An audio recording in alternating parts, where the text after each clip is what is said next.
Let's talk about the most powerful invisible force that shapes and controls your life. In fact, it brought you exactly where you are, and it's right now shaping your destiny and where you're going. And if you don't take control of this invisible force, your life will be very predictable. And that invisible force is called your self-image. Some people call it the identity, some people call it the self-concept or the personality, whatever. It's this incredible invisible force that controls and shapes our life.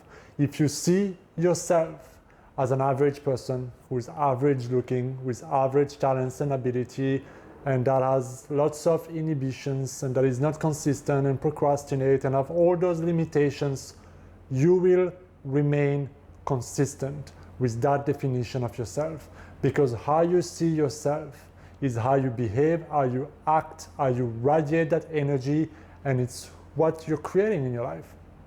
And this is so important because we have a deep need to remain consistent with the way we see ourselves. So if your subconscious mind has an internal picture of, okay, this is who I am in this situation and this and that, and this is the whole picture of me, everything that is not me in that picture doesn't fall into this. So if in that picture you feel like you're not worthy of money, or money is not, kind of like being rich is not part of the picture, you will not allow yourself to get there. If you feel that you have a certain ceiling for success, you will have to remain consistent with that ceiling. If you feel like the amount of sales that you can do is that much, or the amount of sport you can do is that much, or that your body is only average looking, or this or that, you will remain limited by that box, by the definition that you give of yourself. And a lot of this is subconscious. It's something that you started to create ever since you were a baby and you were growing and developing, and you received ideas and experiences have conditioned those ideas, and new experiences have created different things for you. And before you know it, it is so hardwired in your subconscious mind in who you are that you never question who you are, because it is so natural, it is so normal, it's who you are. And so anything else feels weird, feels inauthentic, feels like not me, feels out of place, it feels fake. You know, that imposter syndrome. And so we just revert back into that very familiar, comfortable box that we lived our life for so long. The challenge with this is that if you don't like the box, if you don't like the result, if you don't like what's happening in certain area of your life, you cannot remain in that box, because that box, you know exactly what it will continue to create in your life. So this invisible force, that self-image, can either be your greatest tool or your most dangerous invisible enemy. And I actually remember working with a client who had a I'm a loser identity, I'm a loser image of himself. And it started at school because he wasn't the most popular, he wasn't the most good looking. In fact, he was quite small and tiny. He wasn't very smart. He wasn't nothing in particular. And experiences after experiences, he started to create this vision of himself of, I'm a loser. I'm not like all those good kids. I'm not as handsome or talented or sporty as all those people. And it's just started to affect the way he sees himself. So his confidence, his self-esteem, his self-worth, and he had this I'm a loser identity, which really led him to really crave external approval, success, making it, proving himself. But at the same time, no matter how much he wanted this, he never allowed himself to go there, because who he was a loser. But above all, he was afraid and embarrassed that if he went to go for it, he might be, failing, or something would happen and people will laugh or people will judge him, and he will re-emphasize that shame of I'm a loser. So he was keeping himself and making a lot of excuses to limit his own life and his own ability and his own path. But you see, that wasn't who his true self was. That was just a conditioned, imposed lie that he chose to live and believe. The moment we turned the I'm a loser into I'm a winner, and we created that new version of himself at the subconscious level, he was a total game changer. Not only he had more self-worth, self-esteem, but the way he was interacting in social situation or at work, or the opportunity he was going for, was completely and radically different. He wasn't no longer trying to prove himself from a place of, oh, I need to prove myself because I'm a loser, but he was going for things because he knew he could do it. There was a sense of confidence, a sense of poise, and a sense of deserving. And that's how powerful shifting your self-image can be. When I was much younger, I used to struggle with a very weak self-image.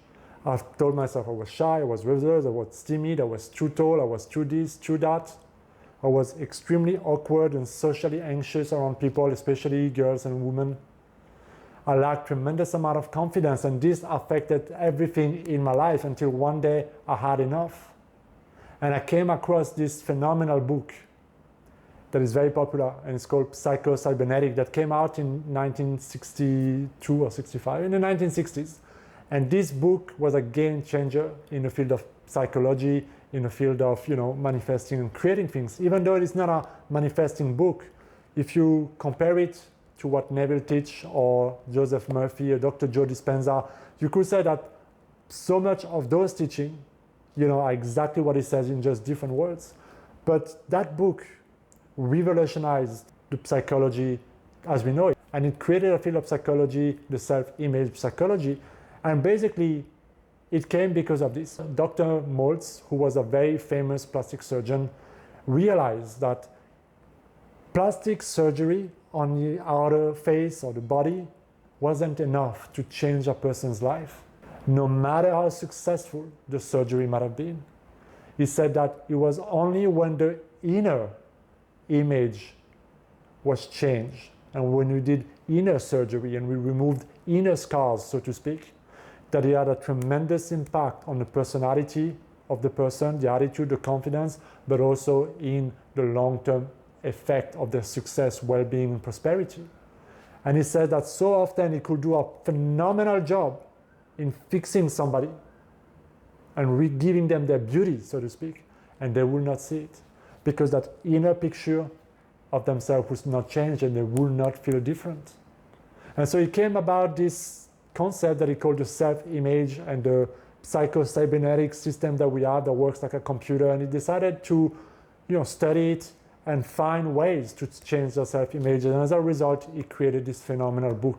And inside that phenomenal book, which I highly recommend for anybody to read, he gives techniques and tools and ways to change your self-image. And I'm going to give you the two most keys that have been the most impactful for me, for many of my clients. And those two simple tools, if you use them in your life over the next 30 days, will create phenomenal shifts in your life, no matter what you want. If you want to have more confidence, feel better about yourself, more success, more sales, more business, I don't know. You can use those two principles, those two tools from Psycho-Cybernetics to change your self-image and to change your life, all right? The first thing is this. He talks tremendously about the power of imagination to change your self-image, to dehypnotize yourself from old beliefs, okay? And he says this, your imagination is your greatest gift when it comes to changing your own self-image. And he says that too often what we do is that we worry in our imagination, or we recall and replay old experiences where we have regret, where we fail, where we are miserable, where it didn't work out, and things like that.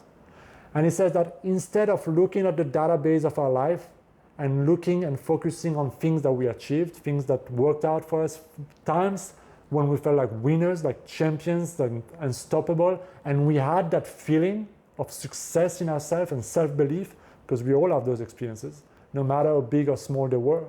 We all have tremendous amount of experience like that, but we forget. We forget about them. And he said if you can go back to those moments in your memories and use your imagination to vividly replay those memories and recapture that winning feeling, he calls this the winning feeling. And if you do that over and over again, you will tell your subconscious mind, this is who I am. Because what you focus on expands.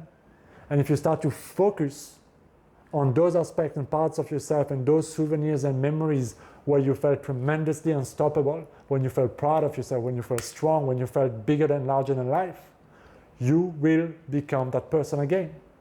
And so this is the first key, is that you can leverage your past, all the good moments of your past, the ones that were most significant, the one when you were in a tough situation and you overcame it and you felt so good, or you achieved something or got that promotion or whatever it was for you. Maybe you won something. and it made you feel secure and loved and confident and that you can do it all, that's the feeling you want to capture. That's the essence of who you are that you want to capture and play in your mind over and over again and condition yourself. And he says that if you do that consistently every day, your mind will expand on that and you will become that like this.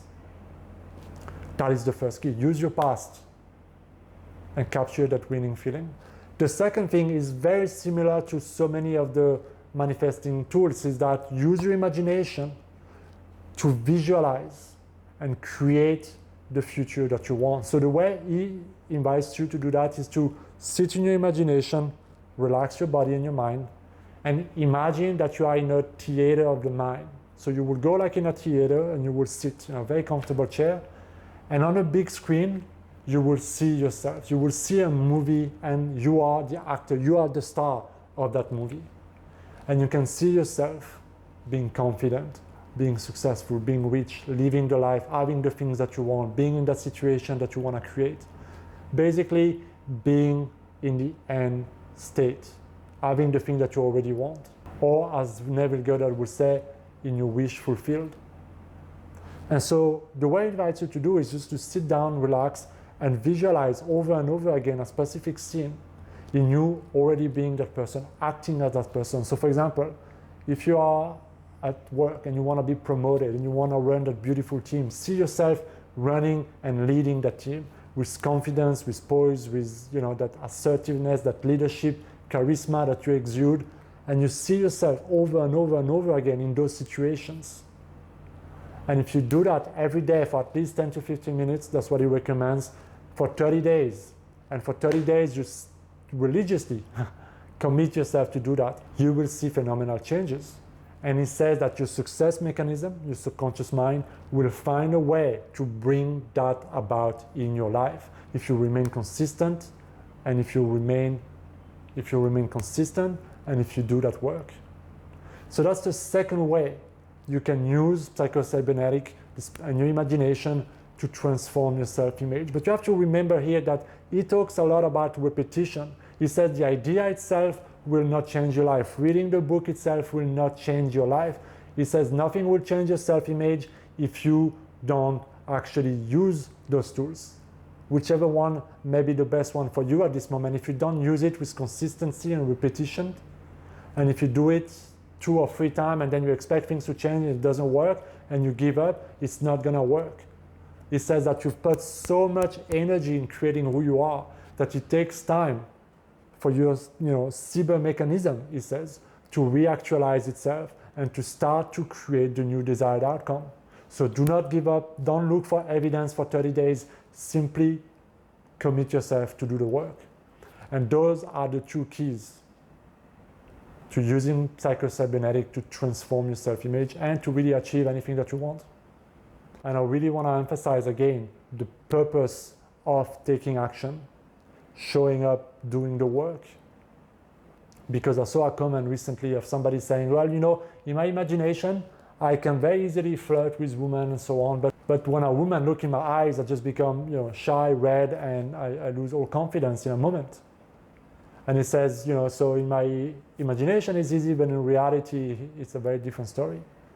What you have to do in an example like this is to see yourself in a situation that is so real for you, where you see the woman, she looks into your eyes, and you look into her eyes, and you feel complete confidence. You feel good, you feel at ease, you feel warm, you feel safe, she feels safe, and you do that over and over again, and you condition your subconscious mind, your success mechanism to make that true. But if you go into the street the next day and it doesn't work out yet, it doesn't matter. You have to consistently remain confident that it will work and surrender to the work. Because if you go back into the old ways and you just give in to what is, nothing will change. So I hope you enjoyed this video, guys. As always, like, share, subscribe. Let me know what you think down in a comment. If you have a chance, get your hands on that book, read it, apply it. It's life-changing. Be well. I'll see you next time.